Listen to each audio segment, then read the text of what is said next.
Colonel Zahirul Islam, Chairman CGSS, Major General Hafiz Masroor, Vice President CGSS, Colonel Khalid Taimur, the man behind all this show of CGSS, Ambassador Sher Ali, my brother, Your Excellency, dignitaries from Tajikistan, and the ambassadors. Assalamu alaikum.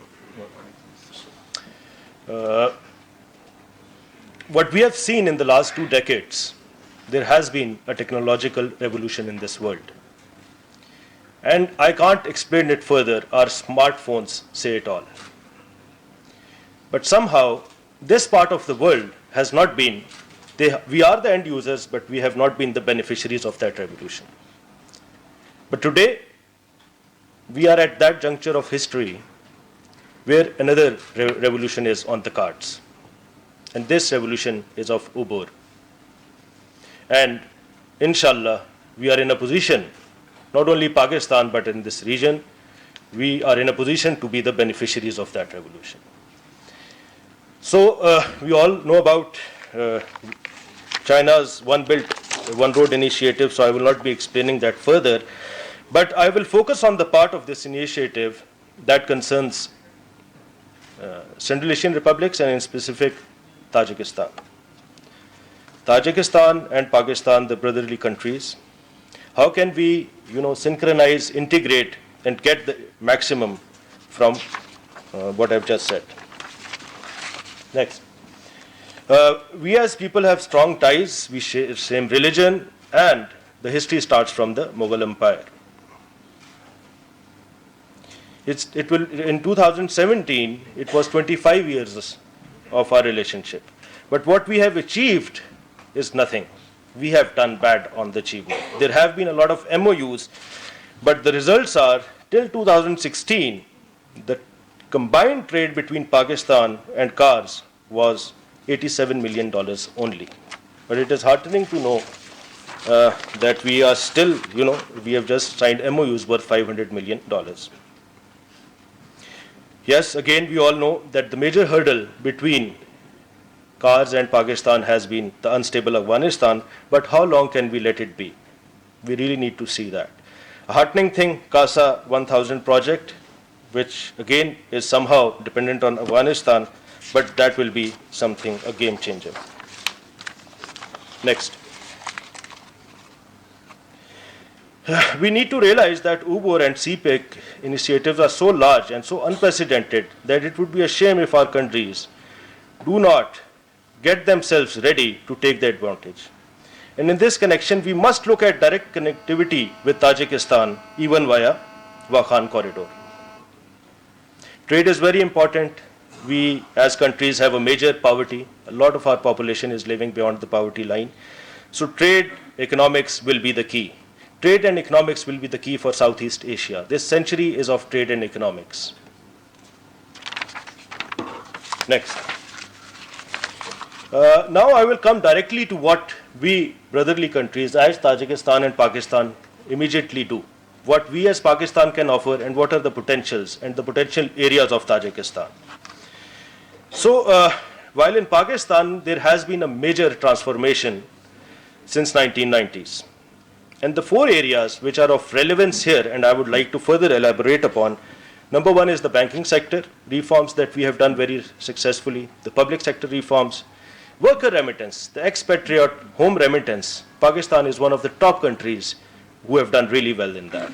And the last one is the special economic zones, which will be there very soon in the CPEC.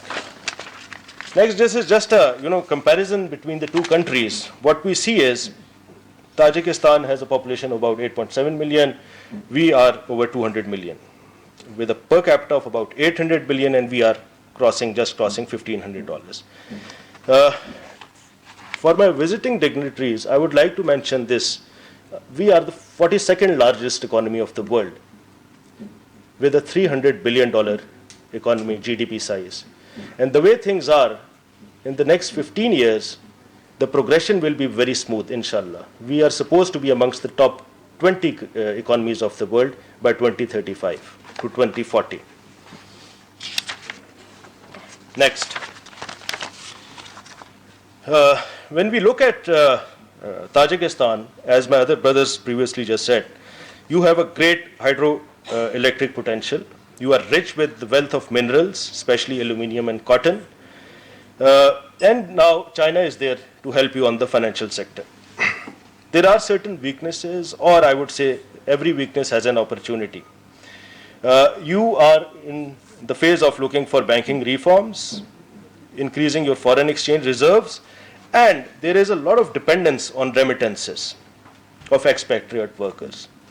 So going forward, I will just tell you how we can, help you in that.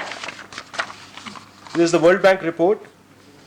If we look at Tajikistan, the growth is below potential, and it is a lot more dependent on the public debt and public investment. And you are in the midst of banking sector reforms. The growth which has come down, mainly it is owed to the weak performance of the banking sector. And you will be surprised that almost 7% of the GDP went into the banking sector bailouts. So what is happening actually is that this weakness is curbing the private investment and the financial capacity of the country. So it will be a key for Tajikistan to reform its banking sector, and only then it can return to the high level growth of GDP. How we correlate this with Pakistan? Just a glimpse of what we have done in Pakistan in the banking sector. Banking sector reforms lie at the heart of Pakistan's GDP growth. Up 7.3 times to $40 billion in 1990, we are at 300 billion now. It is the central channel to transport national savings into productive loans and investments. So it is our highest priority. Tajikistan can speed up their banking sector reform process through collaboration with Pakistan. Why I am saying that? Because we also went through the same back in 1974 once there was massive nationalization of banking sector. What happened was there were politically motivated lending, political unions, inefficiencies, and there was low value for shareholders. What happened? 25% of the loans had gone bad, nationalized banks with negative equities, overstaffing. You will be surprised, our banks like Habib and National Bank, which is there in Tajikistan, had over 30,000 employees, and they were non-productive. What we did, and successfully did and achieved was, next. The reforms undertook included restructuring and privatization of public sector banks, opening the sector to private investment, raising capital requirements, improving the asset quality, liberalization of foreign exchange regime. Brothers, this is something which is happening in Tajikistan right now. You are in the phase of liberalization of the foreign exchange regime along with the prudential regulations. There has been a lot of focus on Islamic banking as we speak. Islamic banking is growing almost double of the conventional banking in Pakistan. Year-to-year growth for the last almost a decade now is about 30%. So we can, collaborate on Islamic banking, consumer banking, mortgage, SME, and microfinancing. Plus, this was achieved through a lot of legal reforms and tax reforms. Now, as we speak, more than 80% of the industry is in private sector and running very efficiently. There is an effective and efficient regulator. Banks are able to compete today on service and quality and more products. And the non-performing loans are just 9%.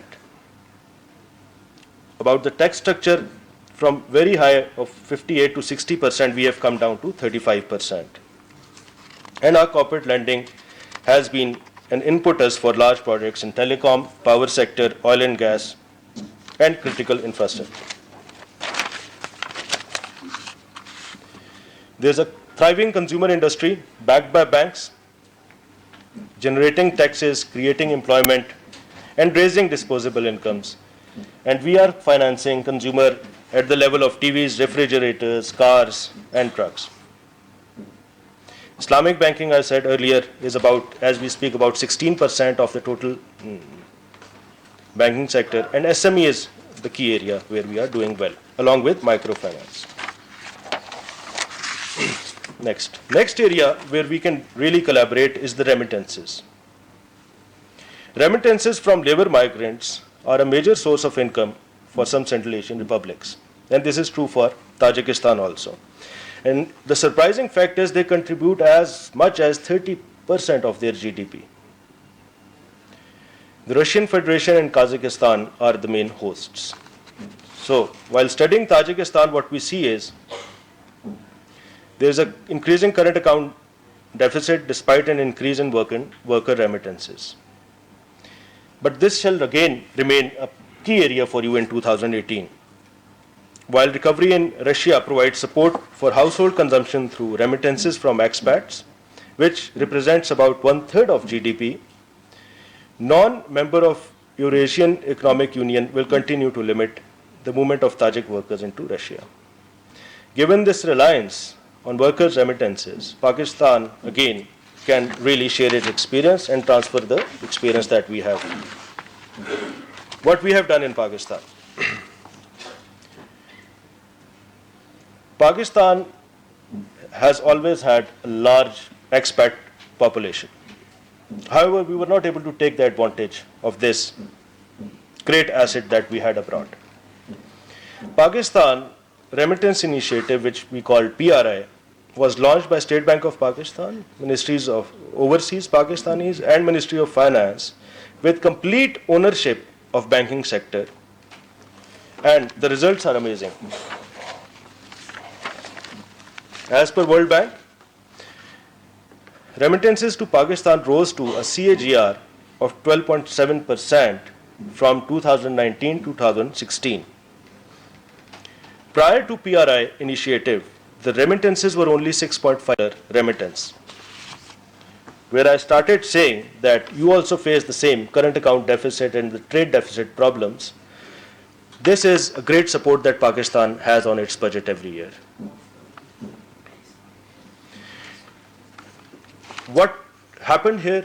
We changed the dynamics. We took the ownership and we turned it around.